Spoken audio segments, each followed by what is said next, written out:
Hey, time for your last math industry, and we are going to take a look at avrgudos number part 2, or should I say 1 mole. So, if you remember from last video about the mole and avrgudos number, we understood that that represents a single word for 602 million? Wait, no, it's not million. It's actually larger than that. It's hexillion. So the reason why is that is because it's used in chemistry to calculate the number of atoms and also the number of molecules in a given amount of space in some kind of object. And here's a scientific notation of how you write 602 hexillion, 6.02 times 10 to the power 23. But we're going to do in part 2 how to do the math part.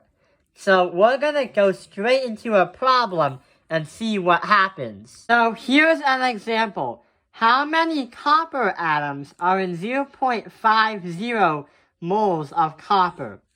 So 602 hexillion, or avrgudos number, or a mole, is used to convert these moles into substances of particles like atoms and molecules. So what happens here is, the question is asking how many copper atoms are in 0.5 moles of copper. So, to picture this into perspective, this is a 1 decimeter cube. That covers 1/10 of 1 meter. And this is made of atoms, but also molecules at the same time. No joke, but everything you see in here is made of molecules and atoms. You just can't see them because the human eye is not that precise with them. You need a microscope or some kind of technology to do that. So we gotta understand how many copper atoms there are. So what we're gonna do is use a formula, but not kind of any formula. What we're gonna do is called dimensional analysis, because when you get from one part of an analysis, like you want to go from inches to feet, then you'll keep canceling something out until you get to an answer. Here's an example. The most common ones used, we're going to use this piece of paper. What we're going to do is turn 2.5 hours into seconds. So we are going to say 1 hour on the bottom is equal to 60 seconds. Then we have to multiply that by, 1 hour is going to equal to 60 minutes. But then we do 1 minute is going to equal to 60 seconds.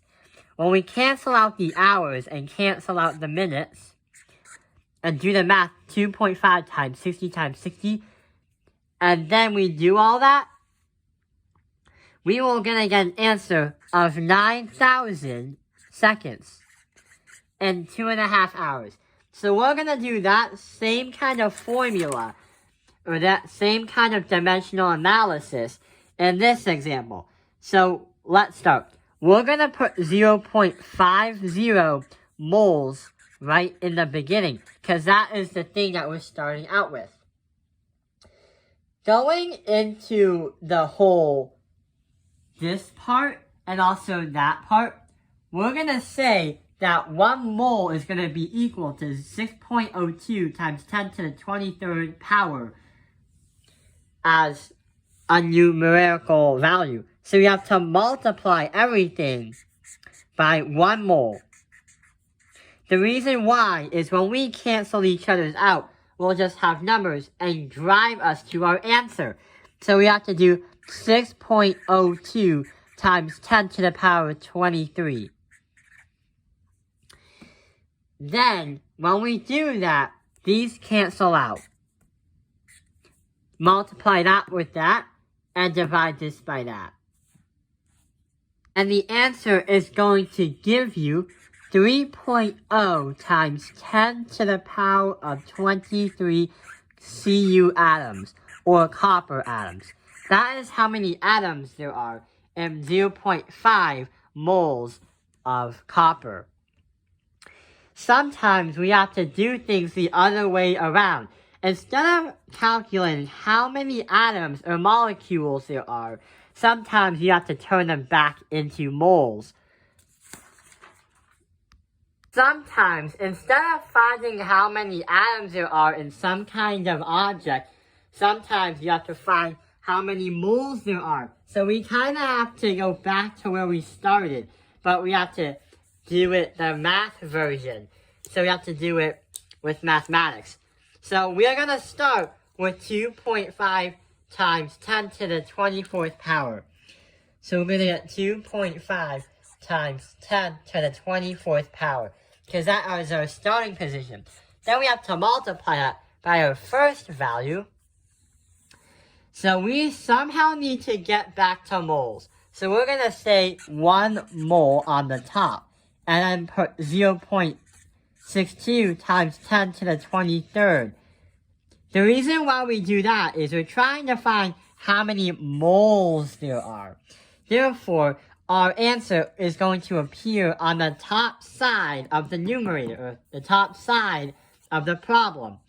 When we cancel out this and this, we are going to get an answer of, I'm going to list the first 3 digits, then do the scientific notation. So 2.99 times 10 to the 46th power. That is how many moles there are when you have this much molecules of carbon dioxide, CO2.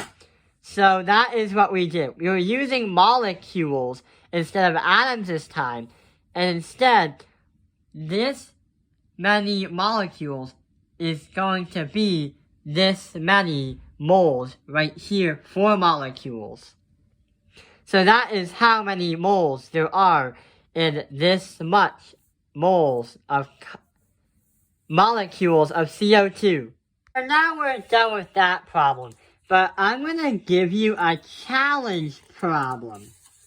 So here's the problem. Suppose we have glucose, and that is a molecule consisting 6 carbon atoms, 12 hydrogen atoms, and 6 oxygen atoms. One of the few things that we need for photosynthesis. This molecule is used to make food for plants with photosynthesis. You'll learn that in biology.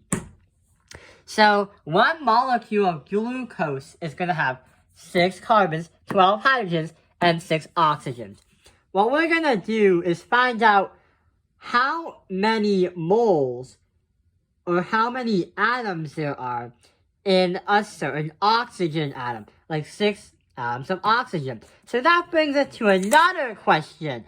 How many atoms are in 0.15 moles of aspirin? Here's the formula for an aspirin molecule. We're just going to focus on the oxygen one for now. So, let's do a dimensional analysis formula. So what we're going to do is start at 0.15 at the start, moles. But we have to multiply that by moles again. But we're going to say 4 because we're trying to find how many atoms there are. Not how many moles, how many atoms. So we're going to put 4 moles on the bottom. And then we're going to have 1 mole of C9,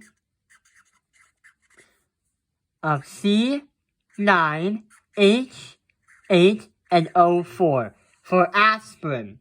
Then we have to multiply by 6.02 times 10 to the power 23rd. That is that's for scientific notation for avrgudos number. Divide by 1 mole. And when we do that, we're going to get an answer of 2.2575 times 10 to the power of 22 oxygen atoms and 0.15 moles of aspirin. So that is how much there is in the aspirin molecule. this is going to be this, just for that oxygen one. So that explains the video of avrgudos number part 2. I hope this video has helped you understand avrgudos number part 2. Thank you for watching Top Penalized Math Industry. Like and subscribe.